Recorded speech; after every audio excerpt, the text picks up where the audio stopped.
Good evening, everybody. Very special guest tonight. We have our very own local, Rabbi Scheiman, who you see there. You're not driving, right?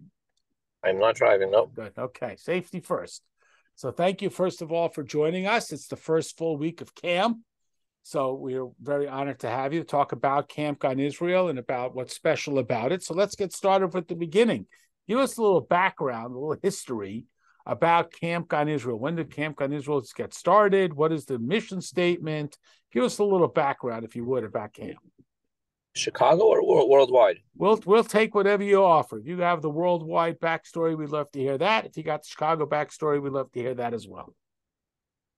All the backstories. But in 1950, there was no Lubavitch camp. 1956. In the year 1956, some people approached the Rebbe with this idea of starting an overnight camp. And I believe that the girls' camp, Camp Emuna, was like 3 years earlier. Maybe in 1953 it was opened. But the boys' camp, Camp Gan Israel, Parksville, New York, it wasn't in Parksville then, it was in Gan Israel, New York, was started in 1956. Okay, and what about locally? When did Gan Yisrael begin here in Illinois? Locally, it started in 1976 or 77. The first year Rabbi Moskowitz came, that was the first project he did, him and his Rebbitzin. So I believe it's 66 or 76 or 77. Okay, so it's been going on for about 50 years. And when did your family become involved? So my father moved to Chicago in 1980, and I was actually born here.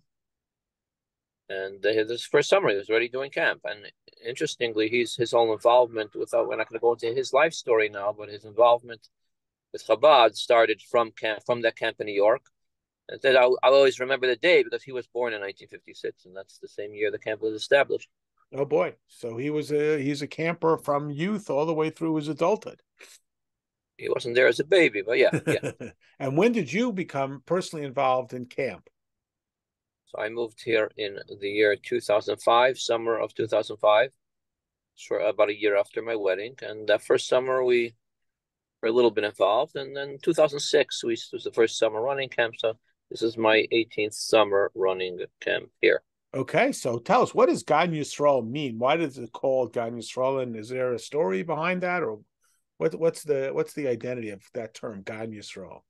Gan Yisrael literally means the Garden of Israel, and everybody thinks that it's the Garden of Israel, like the country Israel. It's named after the Baal Shem Tov. Baal Shem Tov's name was Yisrael. So Gan Yisrael means the Garden of Yisrael, the Garden of the Baal Shem Tov. That's really what it means. And in the year the Rebbe visited, we all know that he never left Crown Heights, or he never really left, but the only time he did leave was to visit the camp in upstate New York. 3 times he went there, and the third time was in 1960, which was in honor. That was 200, was it? I think it was 200 years since or 300 years, or 250 since the Baal Shem Tov's, I'm blanking out over here.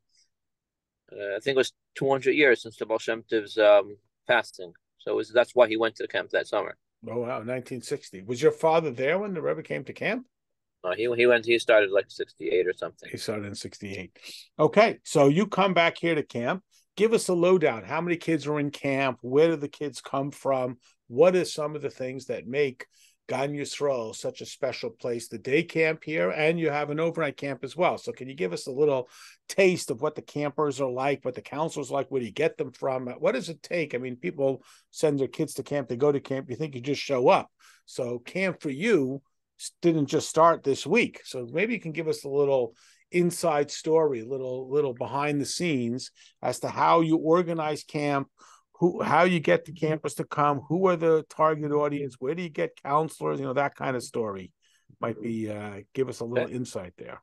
I mean, there's a lot to say. Again, first of all, it's a very, people ask, what do you do as a camp director? Oh, what do you do all year? Yeah, so that's the question. What I do sleep you do for 10 months. I sleep for 10 months. I work two months, my trade. Obviously, it's a lot of work goes into it. And just as a matter of fact, right now I'm in my car because whatever. After camp, we had a CPR and first aid course for our counselors. Then I had to drive some counselors down back to West Rogers Park, and then now I'm going to go shopping and buy some things for tomorrow. So that's where I am. So that's okay. But what are some of the pre-work that has to be done throughout the winter months? So in Chicago, people around here, people sign up for camp very, very early. Literally right after camp is done, we have to open registration for the next year, September. Wow. They get to do, and that's in the competition. The competition is the other camps, Camp Ramar or whatever, and they open the registration very early. So really, we have to start. So that's really it starts right after the summer ends. We have to make the dates and the prices for the next year. So how many kids come to camp? How many kids are in the So camp? this summer, we have in our camp this summer in Northbrook, we have just about 100 kids a day. 100 kids a day means a lot more than 100 kids because there are kids who are not there. They're not there the whole time, right? Some kids that come for 2 weeks or 2 weeks or 2 weeks. I mean, that's what we only do for children ages 6 and up. Mrs. Posner in Skokie has children, ages under 6, probably another couple hundred children. There's a camp in Lakeview, there's a camp in Naperville. There's Machane Yisrael in West Rogers Park. So altogether, it's quite a lot, hundreds of children. Wow, amazing. And where do you get your counselors from? So the counselors usually most of them come from out of town. This summer, our counselors came from California. Many years, even goes way back. For some reason, counselors have been coming from California. Like many kids, it's their parents were counselors here, boys and girls. So they come from California. And to be honest, there's a lot of competition for counselors, because if you are a Chabad girl, and you can go for 1 week to Hawaii, 2 weeks to Alaska, 3 weeks to China, or whatever. You can go all over the world. Or why would anyone come to boring Chicago where there's a unhealthy air? No, I mean, they came from California. Maybe they brought it here. They're used to it. And it's also the timing. We actually have 8 weeks of camp. So 6 weeks are with the counselors. 2 weeks we manage with local. It's another story. But 2 weeks we manage with local people. But why would they come to Chicago for 6 weeks? We have to put a lot of effort into finding and advertising early. We treat them. My philosophy is that the counselors, these are Chabad teenage girls. The camp is for them just as much as it's for the campers. We're not just treating them well so that they'll give the campers a good time. We're treating them because if at the end of the summer the children didn't grow in Yiddishkeit, but the counselors did, that would be a good enough goal itself. So, and they know from year to year, people their sisters tell them, their friends tell them, their cousins tell them. But it's a lot of if we don't treat the counselors well, and we get a bad name, we won't be able to find counselors. So can you give us what does a day look like in camp? What time do they start? Where are these kids coming from? Day schools? Are these Chabad kids? Give us a feel what a day in camp would look like. Okay. My day or the day of the campers' day? Yeah, we're listening. We're open to anything. Okay. No, my day started. Your day starts with worrying, right? There's probably a lot of worrying. Just it's a very important point. Actually, my day starts with I wake up before 5:36. I try to the whole year. I'm not. We live in Des Plaines. It's not so easy to daven with a minyan. But in the summer, I'm super. I'm very on top of that. Every morning I go to Chabad Northbrook. It's a minyan 6:45. Before that, go to mikvah, learn chassidus, and do everything, and learn the daily Rambam. I try to do all of that before camp starts, because once camp starts, it's not gonna happen.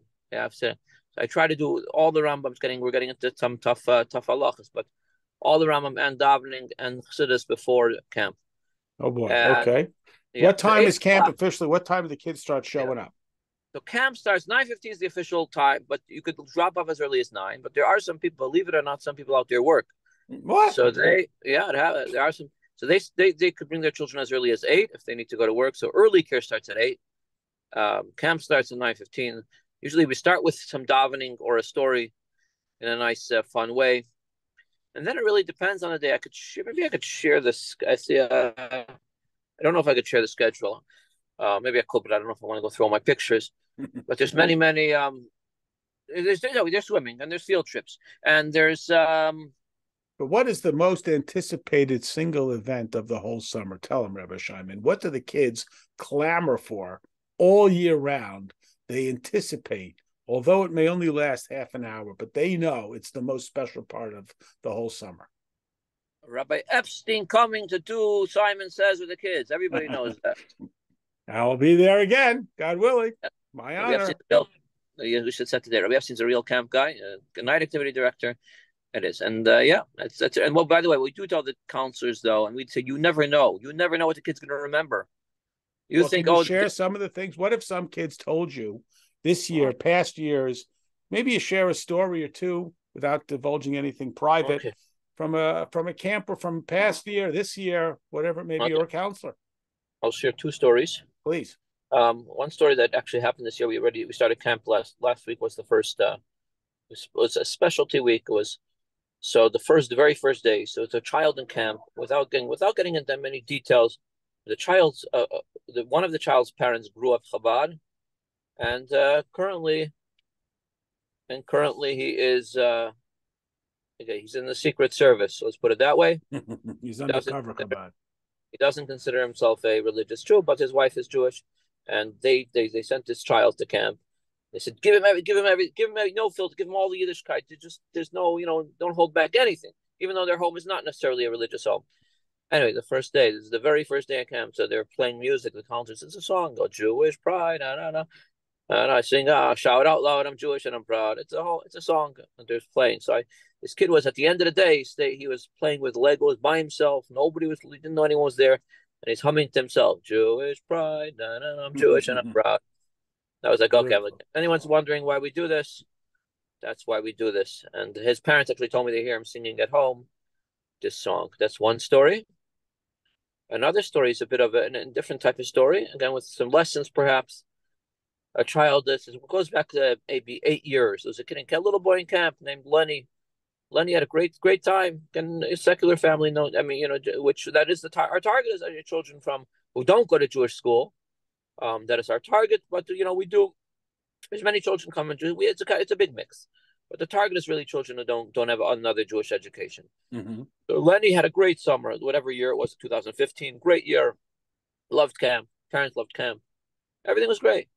So 2016, as we said, people register early. So I started in September. I'm looking, are you coming? And in November we have a deal, another deal. December, every month, and the mother said, I'm not sure. Comes like March, April. And I say, are you coming or not? She says, we decided to go somewhere else. I don't know why I decided to ask her, but I said, why? Tell me why. You can be honest with me. She said, I'll tell you the truth. We love camp, but it was a little bit too much Yiddishkeit for us because his kid's coming home. He's still learning about Shabbos, and we don't do it. And he takes it seriously. He comes out, why are we not doing this? Why are we not keeping kosher?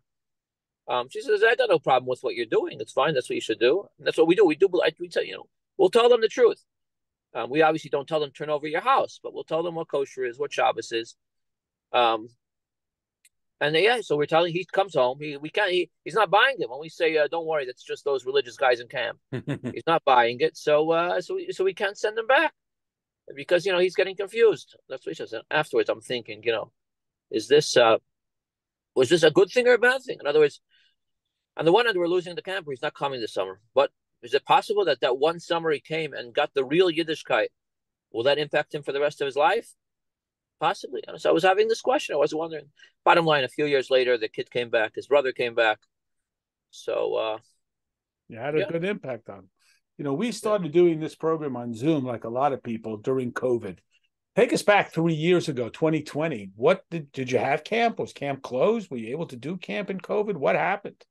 First of all, interestingly, some people told me, they're reminded of COVID because of the air quality. We spoke to a doctor, and we were told to keep the kids and say, you could go. It's okay to go outside, but try to stay inside if you could. And we sent out an email. The email said, we consulted with our medical advisors, which was true. And we said, that sounds like a COVID email. But in 2020, we actually did have, we had people signed up early. And we actually saved the money. We had all the money that people paid for camp. We wasn't touched. So as soon as we realized that camp might not happen, we had all that money. We said, you decide to pull out, you get full refund. No questions asked. But at the end, it was decided that there was some of the other camps were opening in some sense. So we had 3 tents outdoors. We had a shorter camp day, like a 4 or 5 hour camp day. We ended up having like 25 campers. Stay 4 weeks. We stayed on site all day, and we did have camp. That's what I said. It was our 18th summer. It's uninterrupted. Every summer we have in-person camp. Beautiful. Okay. Well, Rabbi Scheiman, I want to thank you for taking time right out of the middle of camp. And is there still room for more campers? If somebody watching here says, hey, I know someone who might enjoy camp, what do they do? Is there a website? What do they do? Interesting. There's a website. There was just a video going around from Rabbi Kunyan from California where somebody told the Rebbe that camp is full, and the Rebbe said, you always got to take more kids. But the truth is, we're not only full, we're already over full right now. Like, I don't know, that's what I'm dealing with all day, is trying to figure out how we could accommodate the campers who are there already. So someone did come out and say, hey, maybe we could do a week here or there, but we have to see. It might depend on the age also. So if suppose 8 and 10-year-old girls, we have room. 10-year-old boys, we have room. Younger children, 6, 7, 8-year-olds, we want, because we actually get accredited by the American Camp Association, which is it's a national organization, which we have a certain thing we have to stand. There are ratios we have to stick to. So it's not like we could have it's not like we could stick with. We're not going to. And the counselors also another reason why the counselors will come back. We're not going to give a counselor 20 kids. Oh, go, knock your head in the wall and figure out what to do. Mm-hmm. So we always will try to take more campers, but maybe at some point, and there will be a week of room. Some kids, some more counselors come, some more campers come. So I don't like to say no, which could probably be a problem. I don't like to say no, but okay. But, so yeah. What's the website? Give us the website. GANIsraelChicago.com. GAN Israel Chicago. We also have, besides Rodega, we have 8-day overnight. There's a boys 8-day overnight. These are for kids 9 and up. What are the dates? What are the dates for the overnight camp? So the boys 8-day overnight is the August 8th till August the following week, whatever it's the 15th, and that's geared for Chabad kids. The boys overnight camp, but there could be a sprinkle of other kids. The girls overnight camp is August 14th to the 21st. The girls overnight camp is there's many children but some did have a Jewish education, some not. There's certainly room. We rent Camp Nagila for the girls, which is pretty close by. Boys, and it's all at GANIsraelChicago.com. All information is GANIsraelChicago.com. You can share my phone number, okay. If anybody wants to jump in with a quick question or comment, otherwise we're going to let Rabbi Scheiman get back to camp. He's got a night. Yeah, sure. I'm privileged. I have a comment. I'm privileged to be with the camp since 2007, and I cannot tell you how amazing the kids are, and to know that they are very proud of what they do. I'm one of the art teachers, and it's not. It usually camp art is just camp art. It's not pristine things, and they wear it through camp. But the idea, a few years ago, some of the kids are coming from our synagogue, and they wore it for Rosh Hashanah. Oh. Now, that it's not like the most sophisticated piece of art, but for them, it was important enough to take it and bring it into Rosh Hashanah. And that's really touched my heart. That's beautiful. Thank you, Nira. Nira's amazing. Yeah, amazing instruction. Of course, we know that. We see Nira every night. Okay, well, thank you, Rabbi Scheiman. Really appreciate your time. Hatzlacha, Rabbi.